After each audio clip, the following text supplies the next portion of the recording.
एक दिन मां पार्वती अपनी सखियों के साथ बैठी है। इन सखियों का नाम है जया और विजया। माता पार्वती, जया और विजया के बीच में एक संवाद होता है और वो संवाद है कि आपके पास भी आपका पुत्र अर्थात आपका कोई अनुचर हो जो आपके लिए समर्पित हो। कार्तिकेय जैसे शिव जी के लिए समर्पित है, देवी आपके पास भी ऐसा कुछ होना चाहिए। और ये विचार माता पार्वती के मन में ऐसा प्रवेश किया कि क्या कहा जाए। तो घटना वही घटती है कि एक दिन उनके मन में आया कि मेरा भी कोई निज हो जो सिर्फ मेरी आज्ञा माने, जो सिर्फ मेरे कहीं पर चले। और तब माता पार्वती स्नान के लिए तैयारी कर रही हैं।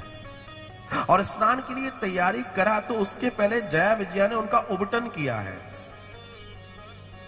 और उबटन करने के बाद मां पार्वती विराजमान है, सिर्फ बैठी है, अभी कोई नहीं है उनके पास में। और उन्होंने बोल दिया यहां कोई प्रवेश ना करे। तब जब कुछ समय बीत गया तब देवी पार्वती ने अपने मन में जो विचार चल रहा था कि मुझे भी एक ऐसा पुत्र मिले जो सिर्फ मेरे लिए समर्पित हो, और बस वो ऐसा विचार कर रही थी। उनके मन में विचार चल रहा है, आंखें बंद हैं और बैठे बैठे वो उबटन को छुड़ा रही हैं। ऐसे बैठे बैठे नहीं करते रहते, बस उबटन छुड़ा रही हैं, अपने उबटन को छुड़ाती जा रही हैं। और उनके मानस में एक पुत्र की रचना है। उस पुत्र को ध्यान रख के जो उबटन छुड़ा रही हैं वो ऐसे जमाती जा रही है, एक जगह जमाती जा रही है, आंखें बंद हैं और उबटन निकलता जा रहा है। जो निकलता जा रहा है वो ऐसे जमता जा रहा है, जिसमें ये शरीर के रोए हैं, स्किन है, डेड स्किन है, ये सब निकल रही है उसके साथ में। और धीमे धीमे धीमे धीमे धीमे वो जो उबटन था वो एक सुंदर पुत्र के आकार में एक पुतला बन गया, छोटा सा बड़ा सुंदर सा। और जब वो तैयार हो गया तो तैयार होते से जब देवी पार्वती जी ने आंखें खोली, उसको देखा तो उनकी आंखों में इतना तेज था कि देखते से ही वो जो मल से बना हुआ जो पुतला था वो एक सुंदर पुत्र के रूप में सामने प्रकट हो गया। सुंदर पुत्र के रूप, बड़ा दिव्य, बड़ा अलौकिक, और उसके अंदर से प्रकाश फूट रहा है, अनंत ऐश्वर्यमयी उसका दर्शन है।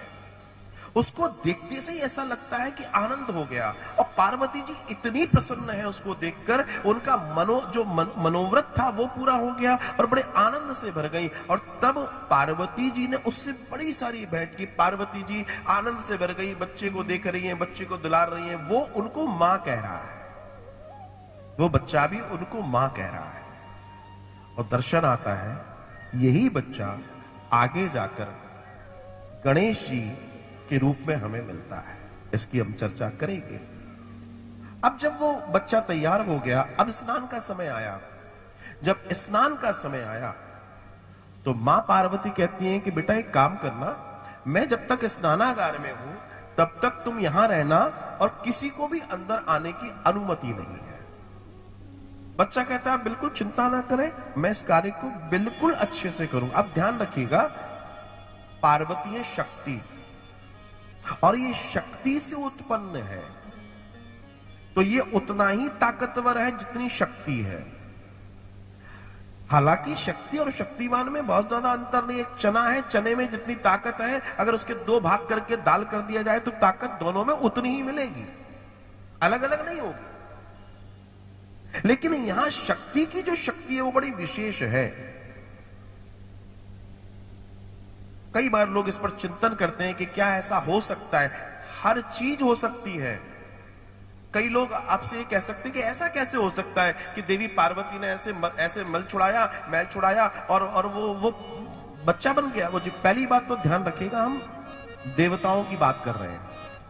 पहली बात, हम देवताओं की बात कर रहे हैं, मनुष्यों की बात नहीं कर रहे हैं। दूसरी बात यह है कि हर चीज के अंदर अपनी एक पॉसिबिलिटी, संभावना होती है। जो हमारी स्किन है, जो त्वचा है, इस त्वचा का एक छोटा सा रेशा लेकर भी हमारे अंदर का जो डीएनए है उसको देखा जा सकता है, समझा जा सकता है और उससे एक नई संरचना की जा सकती है, आज का विज्ञान कहता है। तो देवी ने वही किया था। देवी ने वही किया था, कोई नई बात नहीं की थी। जैसे कोई आपसे पूछता है कि ऐसे कैसे हो सकता है कि गांधारी को जो पिंड हुआ था उस पिंड से 100 पुत्र हो गए, ये कौन सी विधि है, ये सब फालतू की बातें। अरे साहब, आज की तारीख में भी एक प्रोसेस है, एक प्रक्रिया है बच्चे के जन्म की, जिसको बोलते हैं टेस्ट ट्यूब बेबी, जिसमें XY क्रोमोसोम्स अर्थात मां और पिता के संग को रखा जाता है और धीरे धीरे वहां बच्चा होता है और वो डेवलप होता है और इंसानों के बीच में रहता है। ठीक उसी तरीके से गांधारी के गर्भ से जो पिंड आया था उसके उसी तरीके से 101 टुकड़े हुए थे और उनको उसी तरीके के औषधि के कूपों में, मटकों में, जारों में रखा गया था, बांधकर औषधि, जिसको आज की भाषा में आप टेस्ट ट्यूब बेबी कहते हैं। और 9 और 100 पुत्र थे। ये वही विज्ञान है।